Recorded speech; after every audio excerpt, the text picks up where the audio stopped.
Hi, welcome to my channel. ಇವತ್ತು ನಾನು ನನ್ನ ದಿನಚರಿಯನ್ನು ನಿಮಗೆ ತೋರಿಸ್ತಾ ಇದ್ದೀನಿ. ತುಂಬ ಜನ ಕೇಳ್ತಾ ಇದ್ದಿದ್ರು, ನೀನು ಒಬ್ಬಳೇ ಇರ್ತೀಯಾ, ಮನೇಲಿ ಏನು ಮಾಡ್ತೀಯಾ, ಟೈಮ್ ಪಾಸ್ ಹೇಗೆ ಮಾಡ್ತೀಯಾ ಅಂತ ಕೇಳ್ತಾ ಇದ್ದಿದ್ರು. ಅದಕ್ಕೋಸ್ಕರ ನಾನು ಈ ವಿಡಿಯೋನ ಮಾಡ್ತಾ ಇದ್ದೀನಿ. ಸುಮಾರು ಬೆಳಗ್ಗೆ 9 ಗಂಟೆ ಆಗಿದೆ. ಇವತ್ತು ನಮ್ಮ ಮನೆಗೆ ಕೆಲಸ ಕೂಡ ಬರ್ತಾ ಇದ್ದಾರೆ. ತಿಂಡಿ ತಿಂದೆಲ್ಲ ಆಗಿದೆ. ನೆಕ್ಸ್ಟ್ ಏನು ಅಂತ ನಿಮಗೆ ತೋರಿಸ್ತೀನಿ. ಮನೆ ಹತ್ರ ಸ್ವಲ್ಪ ಕ್ಲೀನ್ ಮಾಡಿಸೋದಿತ್ತು. ವೇಸ್ಟ್ ಗಿಡಗಳೆಲ್ಲ ಇತ್ತು.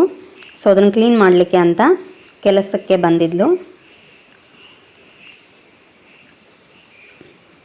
ಯಾರೆಲ್ಲ ನನ್ನ ಫಸ್ಟ್ ಟೈಮ್ ನನ್ನ ವಿಡಿಯೋನ ನೋಡ್ತಿದ್ದಾರೋ ಪ್ಲೀಸ್ ಸಬ್ಸ್ಕ್ರೈಬ್ ಮಾಡಿಕೊಂಡು ನೋಡಿ.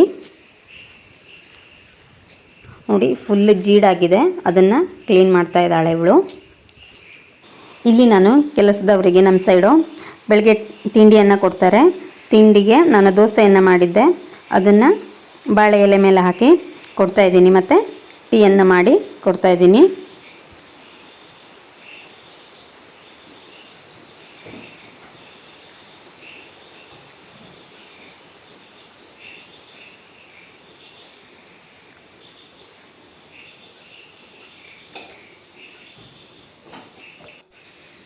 ಟೀ ಮಾಡಿ ದೋಸೆಗೆ ಹಚ್ಚಲಿಕ್ಕೆಲ್ಲ ಹಾಕಿ ರೆಡಿ ಮಾಡಿಕೊಂಡು ಹೊರಗಡೆ ಅವಳು ಕೂತ್ಕೋತಾಳೆ. ಅಲ್ಲಿ ತೊಗೊಂಡೋಗಿ ನಾವು ಕೊಡ್ತಾಯಿದ್ದೀನಿ.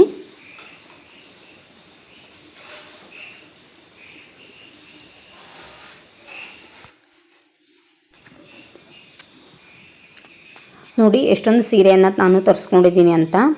ಇದೇನು ನಾನೇನು ಯೂಸ್ ಮಾಡಲಿಕ್ಕೆ ಅಂತ ತಂದ್ಕೊಂಡಿದ್ದಲ್ಲ. ಇದನ್ನ ಏನಕ್ಕೆ ಯೂಸ್ ಮಾಡ್ತಾರೆ ಅಂತ ನಾನು ನಿಮಗೆ ತೋರಿಸ್ತೀನಿ. ಇದು ಸೆಕೆಂಡ್ ಹ್ಯಾಂಡ್ ಸಾರಿ ಆಗಿರುತ್ತೆ. ಓನ್ಲಿ 25 ರುಪೀಸ್ ಒಂದು ಸಾರಿಗೆ. ನಾನು ಆಲ್ಮೋಸ್ಟ್ ಒಂದು 20 ಸೀರೆಯನ್ನು ತರಿಸ್ಕೊಂಡಿದ್ದೀನಿ. ಇದನ್ನು ನಾವು ತೋಟಕ್ಕೆ ಯೂಸ್ ಮಾಡಲಿಕ್ಕೆ ಅಂತ ತರಿಸ್ಕೊಂಡಿದ್ದೀನಿ. ಹೇಗೆ ಯೂಸ್ ಮಾಡ್ತಾರೆ, ಯಾಕೆ ಯೂಸ್ ಮಾಡ್ತಾರೆ ಅಂತ ನಾನು ನಿಮಗೆ ತೋರಿಸ್ತೀನಿ. ನೋಡಿ, ತಂದಿರುವಂಥ ಸೀರೆಯನ್ನು ಈ ಥರ ತೋಟಕ್ಕೆ ಮುಚ್ಚುತ್ತಾರೆ. ಈ ಥರ ಮುಚ್ಚೋದ್ರಿಂದ ಮಣ್ಣು ಸವಕಳಿ ಆಗಲ್ಲ, ಒಂದು. ಮತ್ತೊಂದು ವೇಸ್ಟ್ ಕಳೆ ಎಲ್ಲ ಆಗೋದಿಲ್ಲ, ಅಂದರೆ ಕಡಿಮೆ ಪ್ರಮಾಣದಲ್ಲಿ ಆಗತ್ತೆ ಅನ್ನೋ ಒಂದು ಉದ್ದೇಶದಿಂದ ಈ ಥರ ಸೀರೆಯನ್ನು ಮುಚ್ಚುತ್ತಾರೆ. ಈ ಸೀರೆ ಮೇಲ್ಗಡೆ ವೇಸ್ಟ್ ಕಸ ಏನಾದ್ರು ಹಾಕ್ತಾರೆ, ಅಂದರೆ ಕೆಳಗೆ ಬೀಳಬಾರ್ದು ಅಂತ.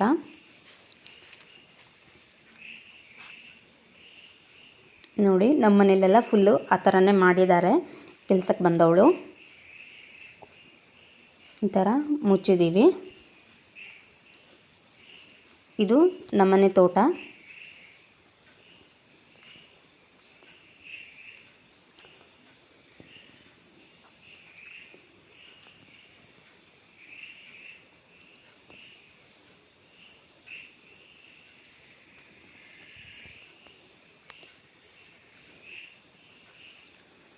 ನೋಡಿ, ಮಳೆಗಾಲದಲ್ಲಿ ತೋಟದಲ್ಲಿ ಎಷ್ಟು ಅನಾಹುತ ಆಗುತ್ತೆ ಅಂತ ನೀವು ನೋಡ್ಬೋದು.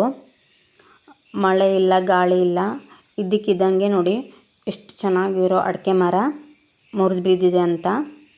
ನೋಡಿ, ಇದು ಹೆಗ್ಗಾದಿಗೆ ಅಂತ ಕರೀತಾರೆ. ಅದು ಫುಲ್ ಬ್ಲಾಕ್ ಆಗಿಬಿಟ್ಟಿದೆ. ಆ ಒಂದು ಮರ ಬೀಳೋದ್ರಿಂದ ಮತ್ತೊಂದು ಮರ ಕೂಡ ಬಿದ್ದಿದೆ. ಅದರ ಮೇಲೆ ಬೀಳೋದ್ರಿಂದ ಬುಡ ಸಮೇತ ಬಿದ್ದಿದೆ. ಇವಾಗ ಸುಮಾರು 11:30 ಆಗಿದೆ. ಮಧ್ಯಾಹ್ನ ಊಟಕ್ಕೆ ತಯಾರಿ ಮಾಡ್ತಾಯಿದ್ದೀನಿ. ಕರೆಂಟ್ ಇಲ್ಲದ ಕಾರಣದಿಂದಾಗಿ ನಾನು ತಿಳಿ ಸಾರು ಮಾಡೋಣ ಅಂತ ಬೇಳೆಯನ್ನು ನೆನೆಸಿಟ್ಕೊತಾ ಇದ್ದೆ. ಬೇಳೆ ಒಂದು 10 ನಿಮಿಷ ನೆನೆಸ್ಕೊಂಡು ಇವಾಗ ಅನ್ನಕ್ಕೆ ಇಡ್ತಾಯಿದ್ದೀನಿ. 1-2-3 ಸಲ ತೊಳ್ಕೊಂಡು ಸೇಮ್ ಅನ್ನಕ್ಕೆ ಇಟ್ಕೊಂಡು ನೆಕ್ಸ್ಟ್ ತರಕಾರಿಯನ್ನೆಲ್ಲ ಹೆಚ್ಕೋತೀನಿ. ನಾನು ಅನ್ನ ಮತ್ತು ಬೇಳೆಯನ್ನು ಒಟ್ಟಿಗೆ ಬೇಯಿಸ್ಕೊತೀನಿ.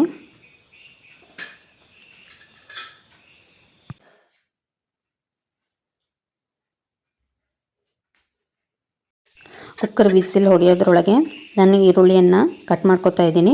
ತಿಳಿ ಸಾರು ಮಾಡೋದ್ರಿಂದ ಈರುಳ್ಳಿಯನ್ನು ಹಾಕಿ ಮಾಡ್ತಾಯಿದ್ದೀನಿ. ಕರೆಂಟ್ ಇಲ್ಲ, ಇಲ್ಲಾಂದರೆ ಬೀಸೆ ಸಾಂಬಾರು ಹಾಕಿ ಮಾಡ್ತಿದ್ದೆ. ಈರುಳ್ಳಿ ಹೆಚ್ಕೊಂಡು ಬೆಳ್ಳುಳ್ಳಿಯನ್ನು ಸಿಪ್ಪೆಯನ್ನು ತೆಗೆದಿಟ್ಕೊತಾ ಇದ್ದೀನಿ. ಹಾಗೆ ವಿಸಿಲ್ ಕೂಡ ಆಗ್ತಾಯಿತ್ತು. ಇದಿಷ್ಟು ರೆಡಿ ಮಾಡಿಕೊಂಡು ನಾನು ಸ್ನಾನ ಮಾಡಿಕೊಂಡು ಬಂದೆ. ನಾನು ಸ್ನಾನ ಆದಮೇಲೆ ದಿನ 1 ಕೊಡ ನೀರನ್ನು ಬಾವಿಯಿಂದ ಸೇದ್ಕೋತೀನಿ. ನನಗೆ ಡೈಲಿ ಒಂದು ಕೊಡ ನೀರು ಸಾಕಾಗತ್ತೆ. ಇದು ಅಡುಗೆಗೆ ಮತ್ತು ಕುಡಿಲಿಕ್ಕೆ ಮಾತ್ರ ಯೂಸ್ ಮಾಡ್ತೀನಿ. ನಾನು ಒಬ್ಬಳೇ ಇರೋ ಕಾರಣದಿಂದಾಗಿ ನನಗೆ ಒಂದು ಕೊಡ ನೀರು ಸಾಕಾಗತ್ತೆ.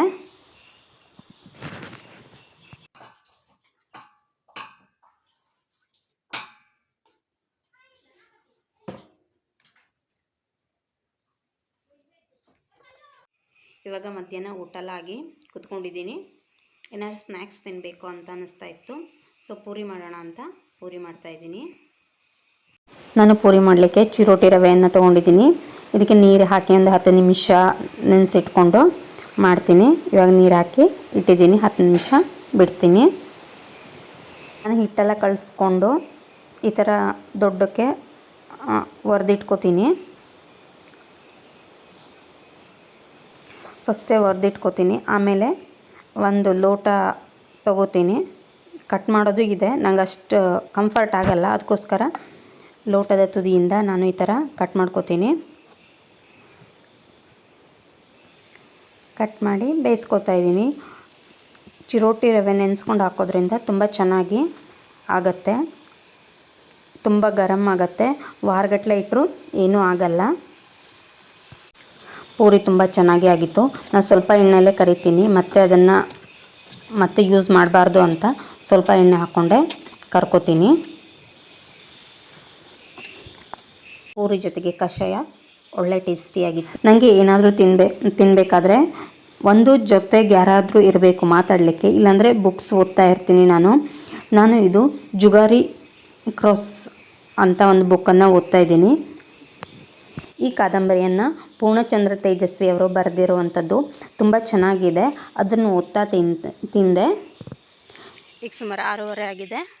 ನಾನು ಹಾಲು ತರೋಣ ಅಂತ ಡೈರಿಗೆ ಹೋಗ್ತಾಯಿದ್ದೀನಿ. ನಮ್ಮನಿಂದ ಸುಮಾರು 10 ನಿಮಿಷ ಬೇಕಾಗತ್ತೆ. ಬೇಗ ಹೋದರೆ ಕೊಡಲ್ಲ, ಅದಕ್ಕೆ ಸ್ವಲ್ಪ ಲೇಟಾಗಿ ಹೋಗ್ತಾಯಿದ್ದೀನಿ. ನಾನು ಇವಾಗ ಡೈರಿ ಹತ್ರ ಬಂದೆ. ಆ ಗ್ರೀನ್ ಕಲರ್ ಇರೋದೇ ಇದು ಡೈರಿ. ಇಲ್ಲಿ ತುಂಬ ಹಾಲೆಲ್ಲ ಬರುತ್ತೆ. ಇವಾಗ ಸ್ವಲ್ಪ ಕಡಿಮೆ ಆಗಿರೋದ್ರಿಂದ ಲೇಟಾಗಿ ಕೊಡ್ತಾರೆ.